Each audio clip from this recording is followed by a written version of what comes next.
Christ the lord. ఈరోజు దేవుడు మనకిచ్చినటువంటి కాలం ఏంటంటే కీర్తనల గ్రంథము 32వ కీర్తన 1వ వచనం. తన అతిక్రమములకు పరిహారము నొందినవాడు, తన పాపమునకు ప్రాయశ్చిత్తము నొందినవాడు ధన్యుడు. ఆమేన్. పాప క్షమాపణ ఎవరైతే పొందుకుంటారో వారు ధన్యులు. ధన్యులు అని మనం ఎప్పుడు అంటామంటే, ఎవరికి లేని అదృష్టము, ఎవరి జీవితంలో జరిగిన కార్యము, ఎవరికి దొరకని భాగ్యము మనకి దొరికినప్పుడు మనము వాళ్ళని ధన్యులుగా ఎంచుతాం. అయితే పాప క్షమాపణ పొందుకున్న తరువాత మనం ఎలా ధన్యులుగా ఎంచబడతామంటే, ఈ పాపము వలన మనకొచ్చిన రోగము, పాపము వలన మనకొచ్చిన వ్యాధి ఏదైతే ఉందో దాని ద్వారా మనం పీడింపబడుతూ ఉన్నప్పుడు, దాని ద్వారా మనం బాధపడుతూ ఉన్నప్పుడు, దాని ద్వారా మనము మరణ భయము కలిగి ఉన్నప్పుడు, ఆ పాప క్షమాపణ కానీ జరిగితే, ఆ పాప క్షమాపణను మనం పొందుకోవటం ద్వారా మనలో ఉన్న ఆ రోగము, మనలో ఉన్న ఆ వ్యాధి, మనలో ఉన్న ఆ మరణ భయము తొలగిపోతుంది. రెండోది ఏంటంటే, పాప క్షమాపణ ఎప్పుడైతే మనం పొందుకుంటామో అప్పుడు మనము బాప్తీసము పొందుకుంటాము కనుక దాని ద్వారా మనము పరలోక రాజ్యములోనికి చేరతాం. అంటే ఇది ఎవరికీ లేని భాగ్యము. మనము పాప క్షమాపణ పొందుకున్న తర్వాత ధన్యులుగా మనం ఎందుకు ఎంచబడుతూ ఉన్నామంటే, ఒకటి మనలో ఉన్న వ్యాధి పోతుంది, రెండు మనం పరలోక రాజ్యములోనికి చేరతాం. అయితే మనము తెలుసుకోవాల్సిన ముఖ్యమైన విషయం ఏంటంటే, మన పాపములను ఎవరు క్షమిస్తారు? మన పాపముల నుండి మనల్ని ఎవరు విడిపిస్తారు? మన తండ్రినా, మన తల్లినా, మన స్నేహితుల, మన ఊరి పెద్దన, ఒక నాయకుడా, ఒక అధికార, ఒక రాజా? మన పాపముల నుంచి మనల్ని విడిపించేది ఎవరు? ఇదే ముఖ్యమైన విషయం. మన పాపములు మనము క్షమింపబడితే మనము ధన్యులుగా ఎంచబడతాం. మనకు ఆ పాపము వలన మనకు కలిగిన నష్టం ఏదైతే ఉందో, ఆ పాపము వలన మనకు కలిగిన రోగం ఏదైతే ఉందో అదంతా తొలగిపోయి మంచిగా బ్రతుకుతాం. అట్లాగే పాప క్షమాపణ పొందుకున్నాక మనం బాప్తీసం పొందుకుంటాం కనుక ఖచ్చితంగా పరలోక రాజ్యంలోనికి మనం చేరతాం. అయితే పాపాన్ని క్షమించేది ఎవరు? ఈ పాపాన్ని క్షమించేది ఎవరు? ఎవరి వద్దకు వెళితే మన పాపము క్షమింపబడుతుంది? ఎవరు ఆ అధికారము కలిగి ఉన్నారు? ఎవరు ఆ శక్తి కలిగి ఉన్నారు? మన పాపములను క్షమించగలిగిన అధికారము కలిగి ఉన్న ఒకే ఒక్క వ్యక్తి, ఆయనే యేసుక్రీస్తు వారు. మన పాపముల నుండి మనల్ని విడిపించగలిగిన శక్తి కలిగిన దేవుడు ఎవరైనా ఉన్నారంటే ఒకే ఒక్కరు, ఆయనే యేసుక్రీస్తు వారు. ఆయన తప్ప ఇక ఎవరు కూడా పాపములను క్షమించే అధికారము పొంది ఉండలేదు. ఆయన తప్ప పాపములను క్షమించే ఆ శక్తి కలిగిన దేవుడికి ఎవరు లేరు. యేసుక్రీస్తు వారు మాత్రమే మన పాపముల నుండి మనల్ని విడిపించగలిగిన దేవుడు. యేసుక్రీస్తు వారు ఒకసారి కపెర్నహూములోకి వచ్చినప్పుడు, ఆయన ఒక ఇంటిలో ఉన్నప్పుడు అందరికీ తెలిసింది ఆయన పలానా ఇంట్లో ఉన్నాడు అని. అప్పుడు ఏం చేశారంటే, పక్షవాయువు గల ఒక వ్యక్తిని నలుగురు మంచము మీద మోసుకొని వచ్చారు, ఆయన దగ్గరికి తీసుకొని వద్దామని. దాని నుంచి, ఆ రోగము నుంచి అతనిని విడిపించాలి యేసుక్రీస్తు వారి ద్వారా అని. అయితే తీసుకొని వచ్చినప్పుడు ఏం జరిగిందంటే, అక్కడ అంతా కూడా జనముతో నిండిపోయింది, ఖాళీ లేదు అసలు. ఖాళీ లేకపోతే వీళ్ళు ఏం చేశారంటే, యేసుక్రీస్తు వారు ఏ ఇంటిలో అయితే ఉన్నారో ఆ ఇంటి పైకెక్కి ఆ ఇంటి పైనటువంటి ఆ పెంకులను తీసి ఆ మంచానికి తాళ్ళు కట్టి, ఆ మంచాన్ని ఆ పెంకులు తీసిన దానిలో నుంచి, అంటే ఇంటి పైకప్పు నుంచి దానికి రంధ్రం చేసి కిందకి యేసుక్రీస్తు వారు ఉండే ఆ యేసుక్రీస్తు వారి దగ్గరగా, యేసుక్రీస్తు వారి ముందుగా ఆ మంచాన్ని దించారు. అలా దించటం చూసినటువంటి యేసుక్రీస్తు వారు ఆ పక్షవాయువు గల వ్యక్తితో మాట్లాడుతున్న మాట ఏంటంటే, నీ పాపములు క్షమింపబడినవి అని చెప్పాడు యేసుక్రీస్తు వారు. అయితే అక్కడ ఉన్నటువంటి చాలామంది కూడా యేసుక్రీస్తు వారు ఆ మాట పలకటాన్ని బట్టి అక్కడ ఉన్నటువంటి శాస్త్రుల్లో కొందరు పాపమును క్షమించే అధికారము దేవునికి తప్ప ఇంకెవరికి లేదు. ఇతను ఎలా చెప్పగలుగుతా ఉన్నాడు ఆ మాట? ఇతను దేవదూషణ చేస్తూ ఉన్నాడు, ఇతనికి శిక్షకు అర్హుడు, దీనిని బట్టి మనం ఇతన్ని శిక్షించవచ్చు అని వారిలో వాళ్ళు ఆలోచన చేస్తూ ఉన్నారు. ఆయన ఏం పలికాడంటే, నీ పాపములు క్షమింపబడినవి అని ఆ పక్షవాయువు గల వ్యక్తితో మాట్లాడాడు.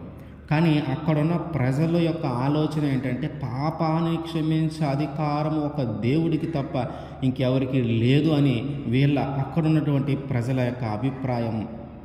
వారు అలాంటి ఆలోచన వారు కలిగి ఉన్నారు. అయితే ఎప్పుడైతే వారు హృదయాలలో అట్లాంటి ఆలోచన చేస్తూ ఉన్నారో, యేసుక్రీస్తు వారు దానిని ఎరిగి, అంటే వారి హృదయంలో ఏమనుకుంటూ ఉన్నారో ఆయన ఎరిగి, ఆయన అంటున్నటువంటి మాట ఏంటంటే మనం ఒకసారి చూద్దాం. మార్కు సువార్త 2వ అధ్యాయము 9 నుంచి. ఈ పక్ష వాయువు గల వానితో, నీ పాపములు క్షమింపబడి ఉన్నవని చెప్పుట సులభమా? నీవు లేచి నీ పరుపునెత్తుకొని నడవమని చెప్పుట సులభమా? అయితే పాపములు క్షమించుటకు భూమి మీద మనుష్య కుమారునికి అధికారము కలదని మీరు తెలుసుకొనవలనని వారితో చెప్పి, పక్షవాయువు గల వాణిని చూసి, నీవు లేచి నీ పరుపునెత్తుకొని ఇంటికి పొమ్మని నీతో చెప్పుచున్నాను ఆయన. తక్షణమే వాడు లేచి పరుపునెత్తుకొని వారందరి ఎదుట నడిచిపోయాను గనుక వారందరూ విభ్రాంతి నొంది, మనం ఇలాంటి కార్యములను ఎన్నడూ చూడలేదని చెప్పుకొనుచు దేవుణ్ణి మహిమపరచిరి. వాళ్ళు అనుకుంటూ ఉన్నారు, శాస్త్రులు కొందరు, అసలు పాపాన్ని క్షమించే అధికారము ఈయనకెక్కడిది? అది దేవుని పని కదా, అది దేవుడు చేసే పని కదా, ఈయన ఎలా క్షమిస్తాడో అనుకుంటూ ఉన్నారు. అంటే యేసుక్రీస్తు వారు ఒక కుమారునిగా, దేవుడే ఒక కుమారునిగా, ఒక మనుష్యునికి కుమారునిగా ఈ భూమి మీదకి వచ్చాడనే విషయాన్ని వాళ్ళు ఇంకా గ్రహించలేదు కనుక వాళ్ళు అనుకుంటూ ఉన్నారు, ఇతను దేవదూషణ చేస్తూ ఉన్నాడు, ఇతను మాట్లాడకూడని మాటలు మాట్లాడుతూ ఉన్నాడు అని. అంటే మాట్లాడకూడని మాటలు ఏంటంటే, దేవుడు తప్ప పాపాన్ని క్షమించే అధికారం ఎవరికి లేదు కనుక ఈయన మనిషిలాగే ఉన్నాడు కదా, మనలాంటి మనిషే కదా, ఈయన ఎలా క్షమిస్తాడు అని. వాళ్ళు గుర్తించని సంగతి ఏంటంటే, ఆ దేవుడే మనుష్య కుమారునిగా ఈ భూమి మీదకి వచ్చాడని. ఇక్కడ దీనిని బట్టి మనకు ఏమర్థమవుతా ఉందంటే, మన పాపములను క్షమించగలిగిన అధికారము కలిగినటువంటి వ్యక్తి యేసుక్రీస్తు వారు.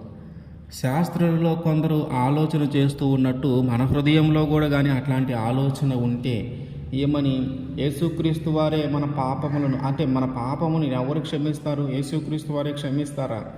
ఆయనేనా? ఆయనకు అధికారం కలిగి ఉన్నాడా? ఆయనంత శక్తిమంతుడా అని మనలో ఎవరికైనా ఒక ఆలోచన ఉంటే, ఇదిగో ఈ లేఖనముల ద్వారా మనము మన యొక్క అనుమానాన్ని మనము తొలగించేసుకోవాలా, నివృత్తి చేసుకోవాలా. ఏమని? యేసుక్రీస్తు వారు పాపములను క్షమించే అధికారము కలిగి ఉన్నారు అని.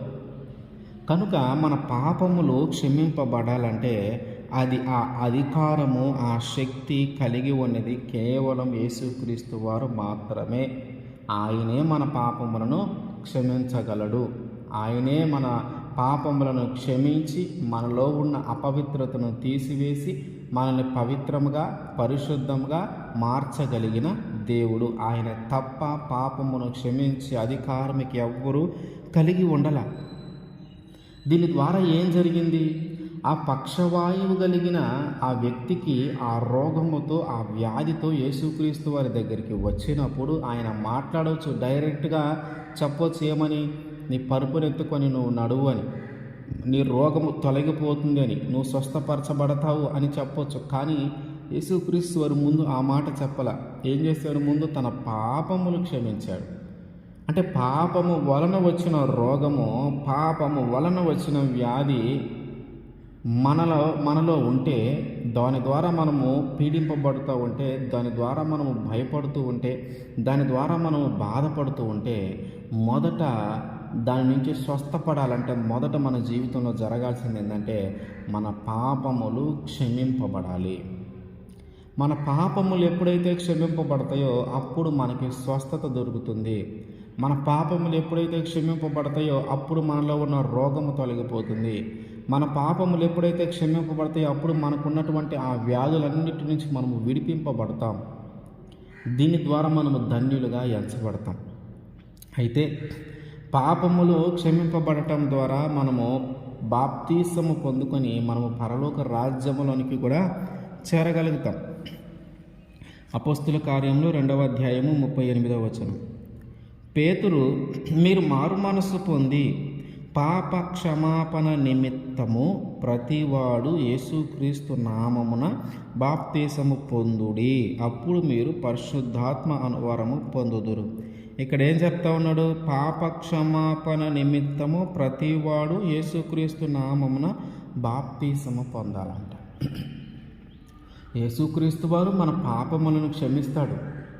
అయితే ఆ పాపములు క్షమింపబడటానికి, ఆ పాపములు క్షమింపబడిన తర్వాత అయినా మన హృదయాన్ని మార్చుకొని, మన ఆలోచనను మార్చుకొని మనము జీవించగలగాలంటే మనము దేవునిలో భాగమైపోవాలి. దేవుని కుమారుడిగా ఎంచబడాలి, దేవుని కుమార్తెగా మార్చబడాలి. ఎలా జరుగుతుందయ్యా అంటే బాప్తీసము మనము పొందుకొనటం ద్వారా. ఎప్పుడైతే మన పాపములు క్షమింపబడటానికి లేదా క్షమింపబడి ఉండినప్పుడు మనము ఖచ్చితంగా బాప్తీసము పొందుకోవాలి. ఇంకా ఇక్కడ మాట్లాడుతున్న మాట ఏంటంటే పాప క్షమాపణ నిమిత్తము. ఆ పాప క్షమాపణ జరగాలంటే, ఆ పాపము నీలో నుంచి పోవాలంటే నువ్వు బాప్తీసం పొందుకోవాలి. బాప్తీసమును పొందుకుంటే నీలో ఉన్నటువంటి ఆ పాపమంతా దేవుడు క్షమిస్తాడు. నీలో ఉన్న ఆ పాపమంతా దేవుడు తీసివేస్తాడు. నిన్ను ఒక నూతనమైన మనిషిగా, ఒక నూతనమైన శక్తిగా, ఒక నూతనమైన జీవితాన్ని ఆయన నీకు అనుగ్రహిస్తాడు. మన పాపములను క్షమించేది యేసుక్రీస్తు వారు. ఆయన ఎలా క్షమిస్తాడంటే మనము బాప్తీసము పొందుకొనుట ద్వారా మనము క్షమింపబడతాం. మన పాపములను మనము ఒప్పుకొని వాటిని గురించి పశ్చాత్తాపము చెంది ఇంకెప్పుడు ఆ పాపము చేయకుండా బాప్తీసము పొందుకొని నమ్మకంగా మనము జీవించగలగాలి. మనం ఎప్పుడైతే మన పాపములు క్షమింపబడటానికి మనం బాప్తీసం పొందుకుంటామో అక్కడి నుంచి మనము నూతనమైన వ్యక్తులుగా జీవిస్తాం. మనము పాపము క్షమింపబడిన తరువాత, బాప్తీసం పొందుకున్న తరువాత మనము ఖచ్చితంగా దేవుని రాజ్యములో మనము నివసించగలుగుతాం. ఆయన ఏర్పాటు చేసినటువంటి ఆ గొప్ప నగరంలో, ఆ పరలోక రాజ్యంలో మనము ఉండగలుగుతాం. కనుక మన పాపములు క్షమింపబడాలి.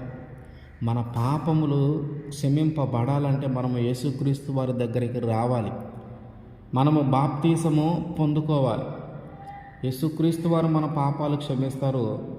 అట్లాగే మనము బాప్తీసం పొందుకున్నట ద్వారా మనం పాప క్షమాపణ పొందుకోగలుగుతాం.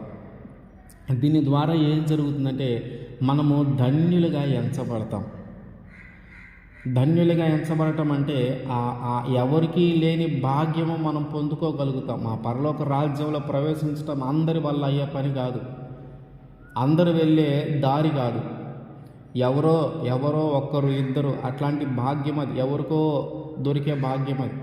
అటువంటి భాగ్యాన్ని మనం పొందుకోగలుగుతాం. అట్లాగే ఆ పాపము ద్వారా వచ్చే ఆ రోగములన్నిటి నుంచి మనము విడిపింపబడతాం. కనుక మన పాప క్షమాపణ మనకు ఎప్పుడైతే జరుగుతుందో అప్పుడు మనము ధన్యులము. ఆమేన్.